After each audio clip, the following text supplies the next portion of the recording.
எல்லோரும் நல்லா இருக்கீங்களா? நாங்களும் நல்லா இருக்கோம், நீங்களும் நல்லா இருப்பீங்கன்னு நம்புகிறேன்.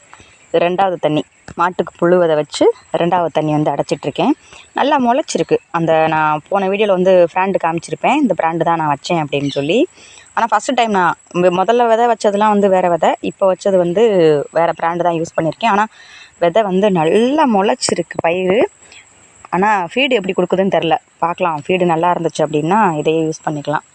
இது வந்து 2வது தண்ணி தான் வச்சுருக்கேன். ஆனால் ஓரளவு வந்து நல்லா புல் வந்து நல்லா முளைச்சி வந்திருக்கு, பார்க்கலாம். ஆனால் 5 வருஷம் சொல்லுவாங்க.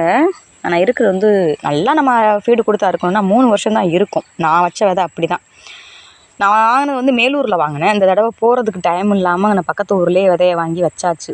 பழமொழி சொல்லுவாங்கள்ல, நடக்க சங்கடப்பட்டுக்கிட்டு சித்தப்பா வீட்டில் கல்யாணம் பண்ணாங்க அப்படின்ற மாதிரி நான் போக சங்கடப்பட்டுக்கிட்டு நான் இருக்க விதையை வாங்கி வச்சுருக்கேன். பார்ப்போம் எப்படி ரிசல்ட்டு, என்ன நிலவரன்றதை பார்ப்போம். விதை வச்சே இப்போ தான் 2வது தண்ணியே நான் அடைக்கிறேன் புல்லுக்கு. 15 நாளைக்கு ஒரு ஃபீடு வரும் இந்த விதை வந்து. நல்லா அறுத்தோம்னா 15 நாளைக்கு ஒரு தடவை அந்த விதை வந்து அறுக்கலாம். பார்ப்போம் எப்படி இருக்குது என்னென்னு.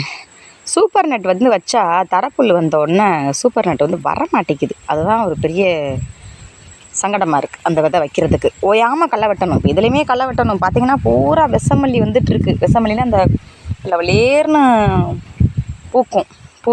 அது வந்து சில முடியாதவங்களுக்குலாம் மயக்கம் வரும். அந்தளவுக்கு கூட அந்த விதை வந்து அந்த செடி வந்து இருக்கும். பார்ப்போம். 2வது எனக்கு வந்து தென்னை மரம் நிழல் விழுந்துருச்சு. நீ வந்து புல் விதையாக இருந்தாலும் கூட கொஞ்சம் மெதுவாக தான் வரும். ஏன்னா நிழல் விழுந்துட்டால் எந்த பயிருமே வந்து அவ்வளோ சீக்கிரம் குயிக்காக வராது. மாட்டுக்கு புல் தானே அப்படின்னு சொல்லி நான் வச்சுருக்கேன். சரி, ஓகே, பார்ப்போம். இப்போ எத்தனை அறுவைக்கு இந்த ஃபீடு கொடுக்குது, நல்ல ஃபீடாக கொடுக்குதா அப்படின்றத பார்க்கலாம் மக்களே. ஆனால் அந்த தடவை நான் பார் பிடிச்சி வச்சுருக்கேன். இந்த மாதிரி ஆள் விட்டு பார் பிடிச்சி தான் நான் விதை வச்சுருக்கேன். சூப்பர். ஒரு விஷயம்ப்பா, இந்த மாதிரி காந்தெரும்பு இருக்கக்கூடாது. நம்ம புல் வைக்கிற இடத்துல வந்து காந்தெரும்புன்னு சொல்லுவோம்ல, இந்த மாதிரி எறும்பு இருந்துச்சுன்னா அந்த செடியை கொண்டே விடும். இது ஃபுல்லாக தென்னை மரம் ஃபுல்லாகவே வந்து காந்தெரும்பு இருந்தது. இப்போ நான் 810 வாங்கிட்டு வந்தேன். நேற்று 2 கிலோ வாங்கிட்டு வந்து ஃபுல்லாக தென்னை மரத்தில் ஃபுல்லாக போட்டேன்.